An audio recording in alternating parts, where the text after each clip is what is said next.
The scene faded in from black, shifting from the light of the inheritance talk to the suffocating darkness of a secluded meeting place. Rockyboy, bathed in the sickly green light of a desk lamp, was overseeing a transaction that had all the hallmarks of a vicious, morally bankrupt operation. As the camera slowly zoomed in on his unnervingly calm face, the change in atmosphere was immediately communicated by the score. The air filled with the low, persistent, high frequency strains of unsettling music playing. It was not a typical action score, it was a psychological composition heavy on discordant strings and a throbbing minor key bass that felt like a pulse of pure dread.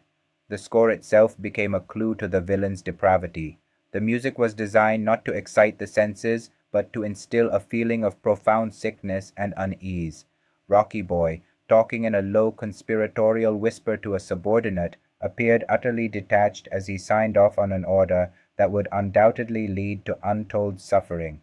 The music hung in the air, a silent witness to the transaction of evil.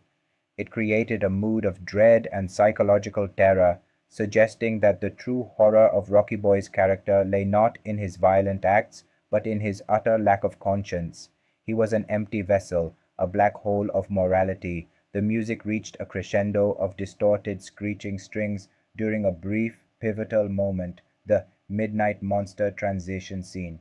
Here, Rocky Boy looked directly into the camera, his eyes cold and lifeless, as he placed his hand on the arm of the chair his father had recently occupied. It was a symbolic, terrifying gesture, the mantle of the boss being willingly and ruthlessly assumed by a younger, more dangerous entity. The music was loudest at this moment, a scream of pure malevolence accompanying the transformation. This unsettling tune was a subtle storytelling device to communicate the depth of evil that had taken root in the younger generation. The VI,